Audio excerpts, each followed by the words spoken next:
There it is. There it fucking is. Hello, ladies and gentlemen. Welcome to the very first ever Matingas HD.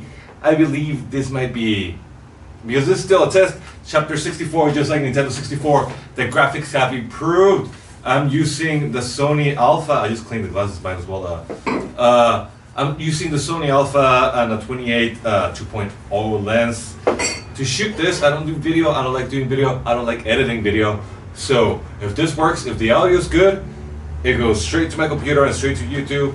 I'm gonna keep doing with this quality. If the video quality is great, then I'm gonna keep doing this. If the audio is mediocre, I might just go back to my phone. I also have the microphone that my friend Skip gave me, so I can make this fucking videos better. And if that's an option, I'm gonna try that and see if there's a combo that I can work with. Other than that, holy shit, this light is not even on. What the fuck? And there I was already fucking. Let's see if that improved it. I turned on my shitty studio light. You can get those shitty studio lights on Amazon for like $50. They're not fucking worth it. But let's talk beer. Guadalajara versus La Paz or Baja Sur. Collaboration with Cervecería Cholula, which I'm assuming is Puebla because it's Cholula. Cervecería Loba again. For my last chapter, I tried Loba and it was great. I've had Loba before. I believe I had their IPA before. This is an Indian Pale Lager, so I'm excited because IPLs are cool. And a Session IPA, IPA collaboration of Cervecería Baja with Cholula. I don't know anything about Cervecería Cholula. I know about Cervecería Baja. They use the donkey. They are pretty fucking huge. It's one of the biggest breweries in Mexico. And I've also never really liked any of their beers. I've been okay with some of their beers, but I don't really like their beers. And I'm sorry, because the owner once told me, or the brewer once told me that he's a fan of mine. I appreciate it. I have low expectations about this beer, so I'm gonna go ahead and like open it first. Entre amigos cerveceros platicando en la cantina surge el grito de ay, ay, ay, ay. Or ay, ay, ay, ay, exclamation point. Esta IPA bien mexicana, aromática y asombrosamente lupulosa. So between beer friends talking about beer in a cantina, the yell of ay, ay, ay comes out in this IPA, very Mexican, aromatic, and asombrosamente lupulosa. So shockingly hoppy. That the label is promising a lot. I love the text. I like the label. I like it. I like the name. I like the reason why they named it that. Collaboration beers are always kind of like, I appreciate them, but at the same time, it means that they're just like never gonna be a thing again. And at the same time, it's like why? Why collaborate on beer? I mean, throw back and forth ideas. I get it. Nice pour. Very low carbonation, very, very low carbonation. Fuck, I'm not used to this camera. It's far away. I don't know if it does the same job as a cell phone, but it's barely bubbling. Which is, I mean, alright for a session. It doesn't lace. It smells alright. It smells like a session should. I mean, it's not hoppy. It's a little bit aromatic. It has.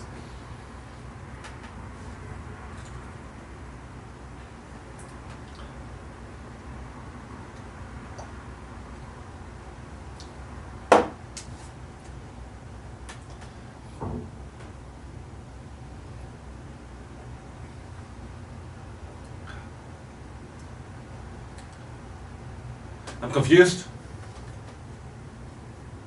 It's dry.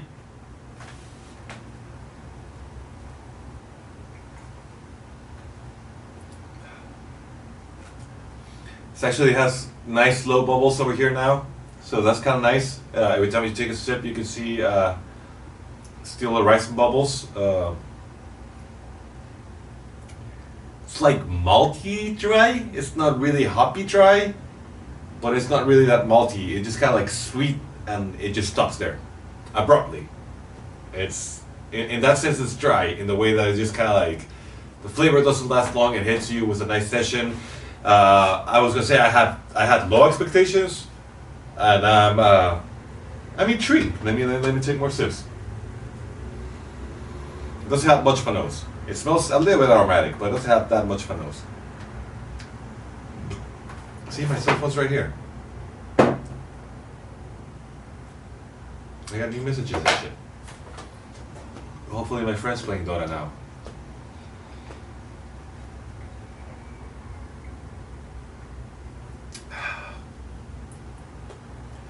Yeah, I think they were going for a session IPA, which means, you know, a crushable, drinkable IPA. It has this abrupt bite, dry to it, that it's similar to a multi IPA, but doesn't have that much of a flavor. It doesn't have that much of a hop profile. It doesn't have much of anything except this kind of like abrupt bite to it, which is in a lot of like hoppy IPA. So it has that on the body and on the mouthfulness of it. But besides that, there's not much flavor or aroma. I mean, it is there. People that don't drink IPAs are gonna feel that heavy, especially that heavy bite. It's better than I expected, way better than I expected.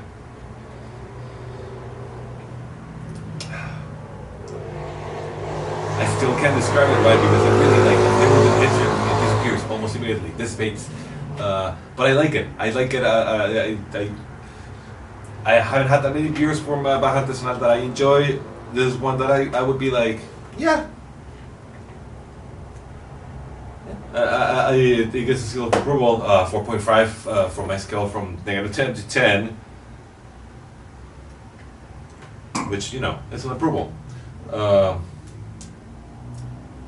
now that I'm confused, shit, we get Cerveceria Loba from Guadalajara. IPL, again, no filtration, no pasteurization, like they said on their Prohibition Lager. In the same very bottle, you can see, I mean, there's garbage because there's garbage, but not inside the beer, like unfiltered, unpasteurized beers would. So I imagine that they actually, I mean, filtered it, or it became unpasteurized. I can't tell the difference. But from unfiltered, you usually expect, you know, something to show that it's unfiltered. And just like the Prohibition Lager, this is beautiful, and it looks filtered. Like, I don't care if it's filtered. Don't lie to me. Beautiful pour. Someone's talking to me. Oh, it's a long voice message from a friend.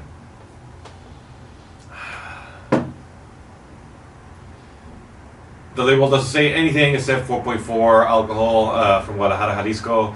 Alpha India Pale Lager, sin filtrar ni pasteurizar, which cool if it looked like that, but it doesn't look like it. It doesn't matter. Like, why would you even show that off? It does if it's not a part of the flavor. No description besides IPL, which.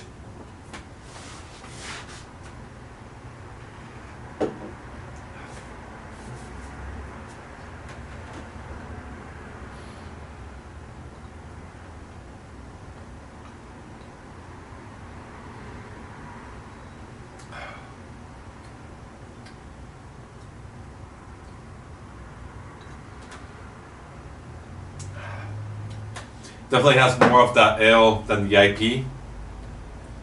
I've had a bunch of IPLs lately because it's been on the rise in the last couple of years. Definitely more in the ale than the IP. There's barely.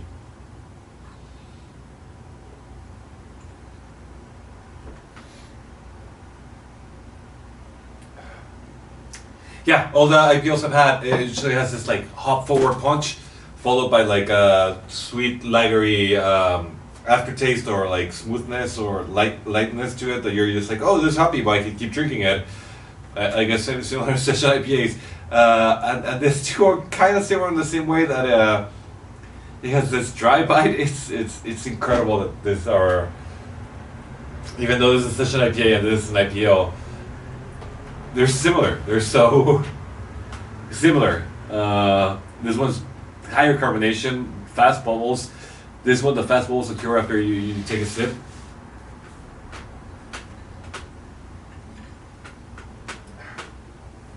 I like this one better. It does have like a little bit of a hop bite after it. It does have,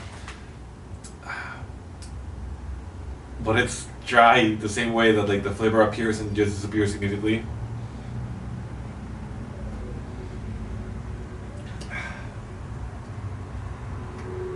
Either that or I'm losing my mind, but they both taste similar. Obviously, this more on the Session IPA and this more on the IPL, but as far as those styles of beers go, they're like barely even. They're giving you the idea that they're those styles of beers, but they're not going too deep into it. So both of them are basically very trustworthy for any beer drinker. Like, they taste like good beers, which is excellent because they're both one of the biggest brands in Guadalajara, one of the biggest brands in south of Baja and in Mexico. So it makes sense that they're not gambling a lot. They're both on a very nothing wrong, very good beers. I regret my 4.4, whatever I said. This is on the 5.3 level.